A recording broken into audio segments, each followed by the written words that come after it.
सबसे पहले तो ये जो इनकाउंटर वो जो अधिकारी जो प्रेस कॉन्फ्रेंस कर रहे हैं वो कहीं ना कहीं आईपीएस रैंक के अधिकारी हैं, जेपीएससी रैंक के अधिकारी हैं, कोई वो थाना प्रभारी नहीं है।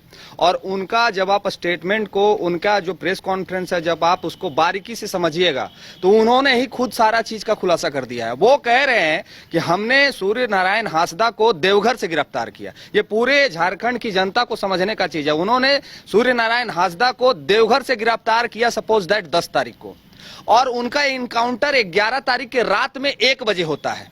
वो बहुत बड़े कुख्यात आरोप, माने आतंकवादी कहिए, देशद्रोही कहिए, जो नाम देना है दे दीजिए।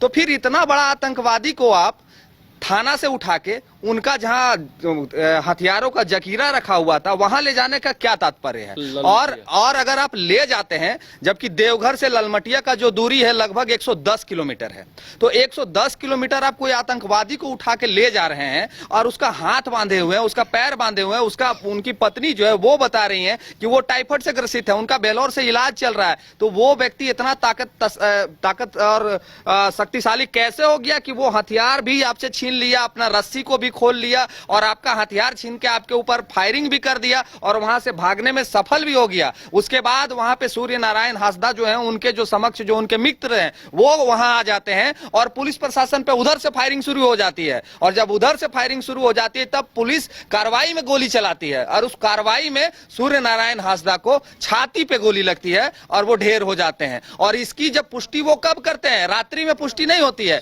ये पुष्टि कब करते हैं? अगले दिन सर्च अभियान में वो पुष्टि करते हैं कि यहां पे सूर्य नारायण हांसदा का बॉडी पाया गया है। तो ये एक बात प्रशासन को और क्लियर करना चाहिए, आपके एक भी अधिकारी को गोली काहे नहीं लगा? उधर से भी फायरिंग हो रहा था। ये झारखंड की जनता की तरफ से मेरा प्रश्न है, आपके अधिकारी को गोली काहे नहीं लगा? पहला चीज है। दूसरा चीज कि आपने सूर्य नारायण हांसदा का जो साथी थे उनमें से किसी एक भी व्यक्ति को गिरफ्तार काहे नहीं किया? एक भी व्यक्ति को और गोली काहे नहीं लगा? और सूर्य नारायण हांसदा का जो बॉडी आया है, जब उनके बॉडी को मीडिया ने कहा कि हमें इस बॉडी को दिखाइए, कैसा है बॉडी, क्या पोस्टमार्टम हुआ, तो जब उनका बॉडी को दिखाया गया तो उनके बॉडी में जला हुआ का निशान था, उनके पैर पे लाठियों से मारा हुआ का निशान था।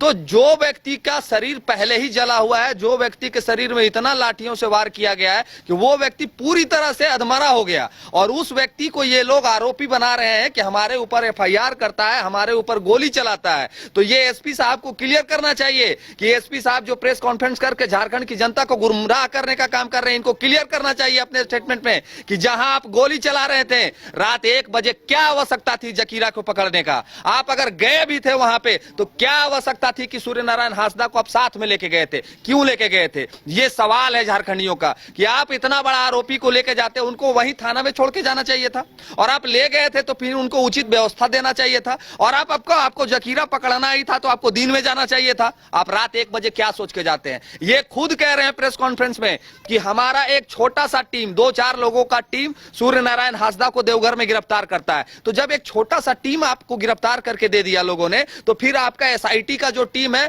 इतनी तत्परता की क्या आवश्यकता आन पड़ी कि रात 1 बजे आप भेज दिए? आपको एक घटना, हम पूर्व का एक घटना है, हम आपको याद दिला देना चाहते हैं।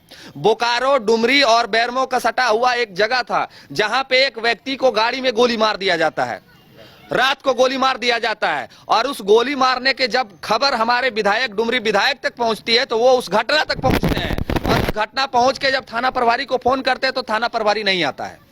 थाना प्रभारी नहीं आता है, यहां पुलिस प्रशासन मर जाती है। यहां पुलिस प्रशासन को नहीं दिखता है कि गोली चली है, और पुलिस प्रशासन हथियार को पकड़ने के लिए रात 1 बजे चली जाती है। तो ये झारखंड की जनता को ये पुलिस प्रशासन भी गुमराह करने का काम कर रही है, और ये सरकार पता नहीं कैसे लोगों के हाथ में सौंप दी है प्रशासन व्यवस्था को। यहाँ मंत्री के जमीन में बुलडोजर चल रहा है। आप सुने कि कोई मंत्री के जमीन में बुलडोजर चल रहा है? बड़का गांव में मंत्री जी के जमीन में बुलडोजर चल रहा है। एनटीपी से आए दिन जमीनों को लूट रहा है। तो सरकार कौन किसकी अबुआ सरकार है? ये प्रश्न झारखंडी कर रहे हैं, ये आदिवासी मूलवासी कर रहे हैं। अब सूर्य नारायण हांसदा जी पे जो भी केसें थी, जितनी भी केसें थी, वो कौन किया था केस? सारी ईस्ट इंडिया कंपनी जो है वो किया था।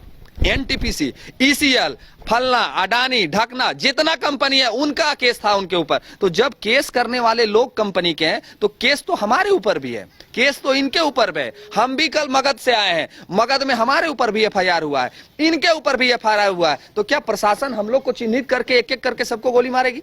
तो हम कहते हैं इस मीडिया के समक्ष और ये पूरे झारखंड की जनता को कहते हैं कि आपको परेशान होने की आवश्यकता नहीं है, आपको विचलित होने की आवश्यकता नहीं है। आप लोग एक लेटर पैड में जारी कर दीजिए आदेश कि जितना आंदोलनकारी बनना है, जितना क्रांतिकारी बनना है, मोराबादी का यहाँ बगल में ग्राउंड है, इस ग्राउंड में सारे लोग उपस्थित हो जाइए। हम लोग लाइन से खड़ा हो जाएंगे और हम कहते हैं ऑन कैमरा कि पुलिस प्रशासन को सामने खड़ा करके हम लोग सबको गोली मार दीजिए।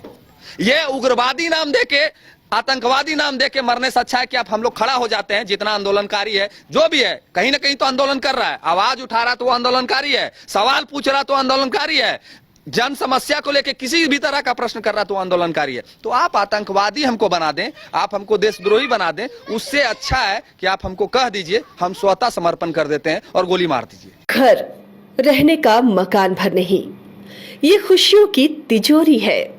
दरवाजे पर दस्तक देता पड़ोस, खिड़कियों से उमड़ आता आसमां, तारों में उलझी ऐसी ना जाने कितनी दास्तां। कहती हैं चले डायमंड सिटी, एक सफर हम सफर के साथ अपने घर तक। Diamond city, life long bonding, 500 से ज्यादा खुशहाल डायमंड परिवार। जल्दी करें, सिर्फ 200 फ्लैट बाकी। आज ही बुक करें अपना आशियाना।